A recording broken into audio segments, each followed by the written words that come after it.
What's going on, everyone? Welcome back to Right Gaming Weekly News Roundup, where we talk about whatever made the most noise in the gaming industry last week. My name is Alex, and this week we will talk about the huge acquisition Microsoft had made, buying ZeniMax Media, Bethesda's parent company, the announcement of Amazon's cloud gaming service, and how you can contribute to the fight against loot boxes, at least in the UK. So let's start with Microsoft buying ZeniMax. Mark Monday, September 21st as a historical date, as that day Microsoft's Xbox team had made historically their best move ever by sealing a monumental deal. More specifically and less flamboyantly, Microsoft had acquired ZeniMax Media.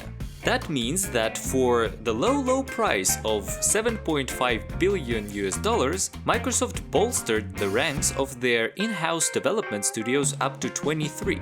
As ZeniMax is the parent company of several industry-leading game development studios.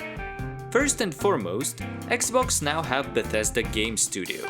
You might by chance know them as the makers of the entire The Elder Scrolls games series, or maybe as the creators and the partial destroyers of the Fallout series. From Fallout 3 to 76, what a ride! Then we also have ZeniMax Online Studios, who ultimately were only in charge of a single important game, that being The Elder Scrolls Online, which by the way is already confirmed to continue being supported on the PlayStation as well. ZeniMax also had id Software under their umbrella. It is the studio that famously worked on the Doom and Quake series. Founded in 1991, they are industry veterans who revived Doom in 2016 and then expanded upon it in 2020, also porting it to the Nintendo Switch to much success.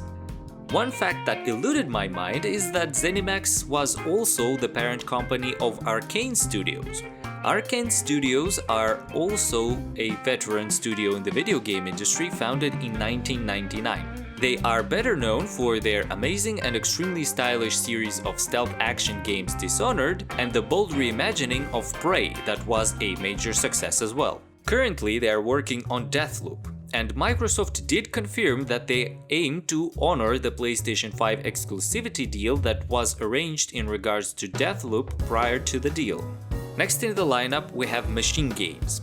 These guys are the talents behind the revamping of the Wolfenstein franchise, with Wolfenstein The New Order, then The Old Blood, and The New Colossus after that, until they messed it up with the weird and unbalanced co-op repetitiveness of Young Blood, repeating Bethesda's trend with Fallout.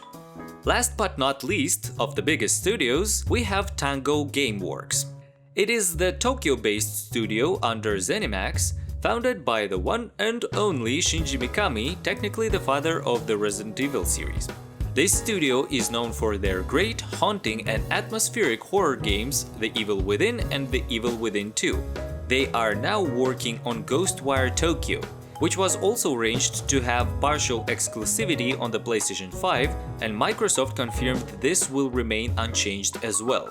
Bethesda and the studios that come with it were in a tight spot and losing fans for a while, with some of the bigger failures, like Fallout 76, which makes a slow but welcome recovery a la No Man's Sky, the troubled Wolfenstein Young Blood, and the shallow but colorful Rage 2. With only Doom Eternal and the relative popularity of The Elder Scrolls Online to really show off in the past several years, this was the perfect opportunity to grab them, and Microsoft used this chance.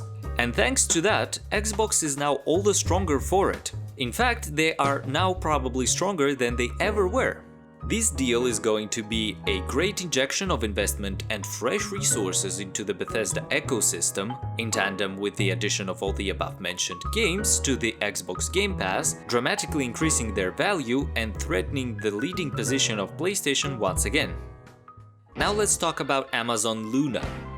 So Luna is Amazon's long-rumored cloud gaming service that, like every cloud gaming service out there, is aimed at letting you instantly boot your games without downloads on any screen, be it a phone, a laptop, or a TV. Currently Luna is not fully available. It is supported only on mainland USA, so no Hawaii or Alaska. and the only way you can get a spot during the testing period, which I do not know why you would want that, is through invitations that are sent out to those who signed up. Currently, the library seems fairly limited and is broken into channels. These channels will include a Luna Plus channel, the Ubisoft channel, and more to come. These channels represent libraries of games from selected developers or themes. It is not really clear at the moment. So, that means that the Ubisoft channel will have your usual Assassin's Creed games and other titles, along with new releases like Valhalla and Immortals Phoenix Rising, while the Luna Plus channel, for a subscription price, will contain something of a random assortment of new and old games, and will allow you to play this library on 2 devices using the same user, while the Ubisoft channel apparently not. From what was said so far, pricing during the testing period for Luna Plus will be $6 per month. They call it introductory pricing since they are planning to change it at full release. Obviously, just like everyone else, they also absolutely had to make their own controller with the purple logo button of Luna at the middle. It supports Bluetooth and USB for offline play on most devices, but you cannot use it with consoles, of course. You can use Xbox One and DualShock 4 controllers to play on Luna, though you can always simply use a mouse and keyboard. And finally, let's talk about the UK LootBox call for evidence. It was in the headlines for a while, but here it finally begins. The UK government launched its call for evidence on the LootBox case. So what does that mean? This call for evidence is a process during which the government is openly receiving submissions of reports both from institutions and common folk, all regarding the debated topic. Through this, the government says they will get a clearer understanding of the topic and the extent of the negative effects of loot boxes. This in turn will affect the inclusion of loot box regulations in the upcoming revision of the Gambling Act. This might be only as another excuse off the back of the UK government's stated commitment to review the 2005 Gambling Act, but at least it is a great way for us to pitch all together and help the progress.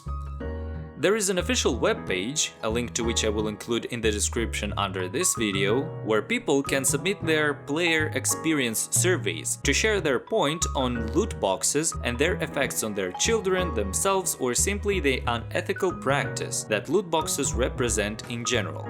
I must mention that this call for evidence is also open for positive feedback. And since it is open for companies and institutions that have data on the matter as well, expect EA, 2K and the likes to submit loads of on-the-nose statements about how the surprise mechanics increase our enjoyment and enrich gameplay. You have time to make your submission until the call for evidence closes on November 22nd, 2020. And this is it for this week. Thank you everybody for watching. Please leave a like if you enjoyed the video and subscribe for more content. This was Alex, and I'll see you next time.